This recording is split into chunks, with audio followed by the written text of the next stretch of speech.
Vamos lá, bom dia a todos, bom dia, tá? Bom, pessoal aí que tá em casa, vocês irão fazer o cabeçalho, tá? Colocar a data de hoje, dia 3 de março. Os assuntos serão correção da página 16, que foi o dever de casa, e a aula da página 17 até a página 30. Vou fazer a correção oralmente, prestem atenção para corrigi-las. Vocês também. Então vamos lá. Página 16, eu tenho aí um crucigrama para vocês completarem com os assuntos que nós estudamos na aula passada. Então, no primeiro quadradinho aí, vocês vão colocar narrativa. Quem não tem livro, vou falar novamente, copiar no caderno. Página 16, tá? Colocar no caderno. Então, o primeiro quadradinho, narrativa. Segundo quadradinho, lá embaixo, informal.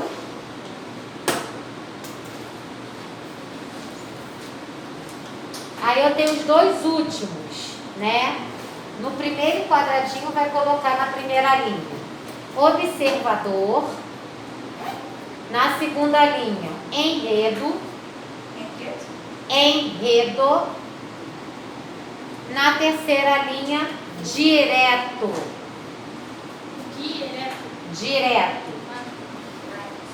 E no outro quadradinho, narrar um fato. Narrar um fato. Então, vou repetir. Primeiro quadradinho, narrativa. Segundo, informal. Esses dois últimos, o primeiro vai ficar observador, enredo, direto. E no outro quadradinho, narrar um fato. Ok? Daqui a pouco eu vou vistoriar os livros, tá bom? Caio, fez no caderno? Fez no caderno a correção? Não, deixa claro. Hã? Deixei claro. Mas o que? O caderno? Então você faça numa folha. Então já pode fazer. Folha, eu não estou escrevendo. Você está com o livro? Fez a correção? É isso que eu estou perguntando. Bom, turma, vamos lá. Na página 17, tá? Eu tenho aí crônicas, né? Argumentativas, tá? O que seria crônicas argumentativas? Quando eu falo em argumento, é quando eu opino alguma coisa. E para eu opinar alguma coisa, eu preciso o quê? O que vocês acham que a gente precisa ter para eu dar a opinião de um assunto? Isso, conhecimento, saber do que eu estou falando, né? Eu não posso falar algo se eu não sei, né, argumentar. Quando a gente quer convencer alguém, a gente usa de quê? Dos argumentos. E para ter alguns argumentos, eu preciso saber colocar. Exemplo, quando esses políticos, eles vêm nas campanhas para poder tentar ganhar lá o cargo de prefeito, vereador, enfim. O que eles fazem? Eles argumentam, eles tentam convencer quem? O povo de que ele é melhor que o outro, colocando, né, os seus projetos, os seus planos, dizendo o que ele vai fazer. E muitas das vezes, né, a maioria, quase sempre, eles mais argumentam sobre contra o outro do que o próprio projeto que ele vai dar para a sociedade. Então, eles tentam convencer o leitor, né, a mostrar que o outro está ruim, está errado, não é bom. E como que eles fazem isso? Argumentando, opinando, e é isso que nós vamos falar hoje, tá?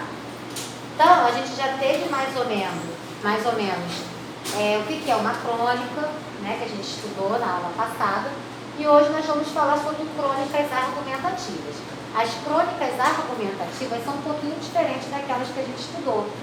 Ela já vem dizendo sobre alguns fatos momentâneos, reais, no qual as pessoas, ou o escritor, coloca a sua opinião e tenta até nos convencer de determinado assunto. Por isso, turma, que é muito importante a gente sempre estar por dentro, tá? Do assunto, da atualidade, né? Para poder, quando a gente tiver que debater numa situação e que vocês não concordarem, vocês argumentarem. Ou seja, colocar a opinião, não dizer, é porque eu acho que é. Não, porque eu acho. Por isso, por aquilo. Colocar o embasamento de vocês, tá? Então é importante a gente saber um pouquinho de tudo, claro que no decorrer da vida a gente vai criando essas bagagens que não é do dia para o outro. Mas isso também é importante a gente o quê? Ler, se inteirar dos assuntos. O que a gente mais vê hoje em dia é o quê?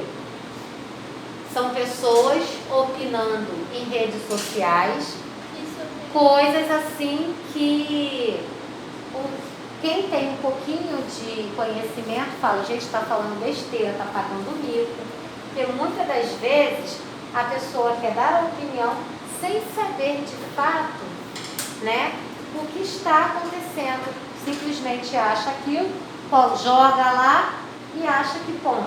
Então, antes da gente escrever, principalmente a gente que está aí mergulhado nas redes sociais, antes da gente escrever, colocar qualquer tipo de opinião, cuidado para não passar vergonha. Ler primeiro, saiba do que está falando, para poder a gente não passar, e se tiver alguém ali com um pouco mais de conhecimento, faz a gente passar vergonha, tá bom? Então vamos lá, gente. Como as crônicas expressam opiniões, página 17, tá? Eu vou pular esse primeiro parágrafo e vou para o segundo, tá? A crônica, por sua riqueza expressiva, abriu caminhos para novas possibilidades. Muitos atores deram a ela uma nova dimensão, ao manejá-la, não para focar no seu tema, em uma narrativa, com seus elementos típicos. Eles foram, além disso, motivados por algum fato do cotidiano, coisas que acontecem no dia a dia, tá? De sua vida particular, da comunidade, do país ou até mesmo do cenário mundial.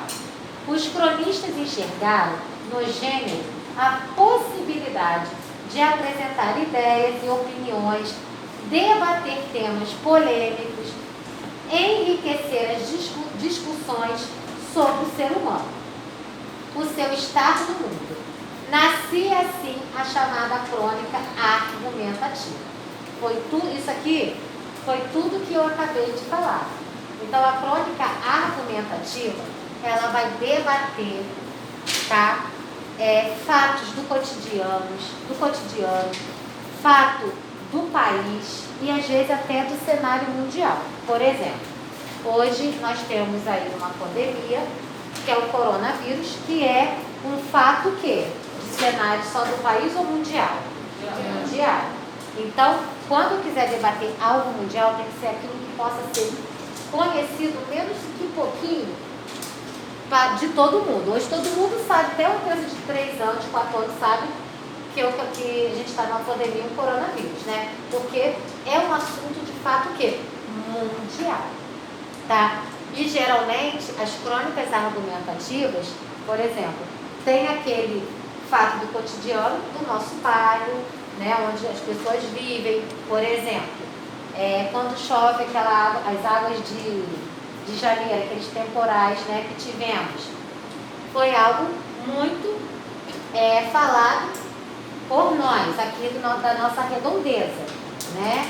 Tiveram muitas enchentes, muitas casas foram alagadas, né? Inclusive a minha foi, e foi um fato que conhecido pelo povo aqui do Rio de Janeiro, do Rio de Caxias, que tomou-se conhecimento disso. Então é uma crônica que eu poderia falar desse fato, porque a maioria da população viveu. Mesmo aqueles que não tiveram problemas de entrar água, mas do vizinho entrou, do primo, do tio, né? Foi algo que foi vivido por todos nós, mesmo que a gente não fomos afetados. mas com aquela empatia, se afetar dos nossos, acaba afetando a gente também, né? Virando a página aí, por favor, tá? Bom, gente, agora eu tenho uma crônica, tá? Da página 18, de Pedro Superti. Gente, essa crônica, assim, ela é bem bacana, é um fato atual e de conhecimento mundial, tá? A maior lição que aprendi com a queda do Brasil na Copa da Rússia, né? Acredito que vocês lembram, né, um pouquinho dessa Copa do Mundo, né? E teve muitas falhazinhas, muitos depositaram a responsabilidade só para um jogador, que na época era o Neymar. Muitos depositaram só em um, sendo que o time são 11, né? 11 jogadores. Então, cada um tem a sua participação, porque um só, como diz aí aquele ditado, uma andorinha só não faz verão. Um jogador também não faz, né, uma vitória. Não. Então, essa crônica aí, no qual esse Pedro aí, ele está dando a sua opinião, e quando vocês lerem, vocês vão até concordar um pouco. Então, é por isso que eu quero que vocês entendam o que é uma crônica argumentativa, que ele expõe a opinião para tentar convencer a gente daquilo. E a crônica dele é bem posicionada, ela é bem embasada sobre os conhecimentos que ele teve. Vale a pena a gente ler, tá? Daqui a pouco a gente volta para cá. Vamos lá para a página 19. Como se constrói as crônicas argumentativas, tá? Bom, ao ler a crônica, que daqui a pouco a gente volta lá, tá assim, ó. Pedro Superti teve uma motivação inicial para seu texto. Trata-se de um fato de domínio mundial, a derrota do Brasil para a Bélgica e a consequente eliminação de nosso time da Copa do Mundo de Futebol de 2018, realizada na Rússia. A finalidade de seu texto, porém, ganhou contornos muito mais amplos do que simplesmente abordar o jogo entre si. E a reação dos torcedores ou a sua própria emoção diante de uma derrota. O episódio foi, como se costuma dizer, um mote para a apresentação de ideias, ponto de vista de seus argumentos. Então, gente, primeiro, para resumir como se constrói as crônicas argumentativas, assunto que pode ser de conhecimento do cotidiano, como eu acabei de falar, do país ou mundial. E o principal, saber o que vai falar. Tá bom? Eu não posso colocar dados em uma crônica. Vamos botar um exemplo. Morreram 300 mil pessoas com o vírus coronavírus no Rio de Janeiro. Antes de eu colocar esse dado, eu preciso o quê? Saber se de fato foram 300 mil pessoas. Eu não posso falar sem ter certeza. Isso. Então, para eu escrever uma crônica argumentativa, eu tenho que pesquisar, saber o que eu vou falar. Tá? Vamos lá. Passando a página, eu tenho aí outra crônica, tá? Na página 20. Você pode não acreditar. Lendo essas crônicas que eu passei para vocês aí, tá? Vocês irão, lá na página 22, produzir uma crônica argumentativa, tá? Nessa daí, eu vou deixar vocês dar uma pesquisada sobre uma crônica argumentativa, tá? E ter uma ideia e colocar aí. Já que a gente está começando agora a estudar a crônica argumentativa. Agora, depois, lá na página 24, vocês irão ler mais essa crônica. Lembra que eu falei que tem bastante texto aí? O labirinto dos manuais, que realmente, quem é que já pegou um manual de instrução aqui de alguma coisa? Não é loucura aquilo? Loucura, né? Então, assim, para a gente entender um pouco, aquilo ali é um labirinto. Muitas das vezes... Já viu uma nova piscina, uma piscina diferente, aí eles montam a piscina errada, encheu, ficou 5 dias montada, depois que a gente viu. Na verdade, a gente hoje em dia está indo muito no quê? No olhômetro, vai tentando, porque nem saco assim, né? A gente tem para ficar lendo o manual. Porque primeiro é uma letra desse tamanho que a gente não enxerga. E segundo, que eu acho que confunde mais do que... Ou a gente vai lá no YouTube, como montar uma piscina. Coloca um modelo, tal, vai lá, te ensina na prática. Então essa daí também é uma crônica argumentativa que ele está falando sobre os manuais. Depois leia e vê se ele está com razão. Tá? Bom, lá na 26 eu tenho uma outra proposta também de crônica. Tá? Eu tenho proposta lá. Peraí, deixa eu voltar aqui. Agora, gente, lá na página 27, escolha uma das imagens anterior, ou as duas se preferirem, e produza uma crônica argumentativa, apresentando seu ponto de vista sobre os temas principais sugeridos para a nossa reflexão. Aquela primeira crônica eu falei que vocês poderiam pesquisar, para ter uma ideia. Já essa vocês terão que produzir, tá? E na página 30, vocês irão fazer para fixar, tá bom? Aquela questão, igual o dever de casa, completar com as palavrinhas que estão faltando. Daqui a pouco a gente volta aí para a correção. Tá bom, gente?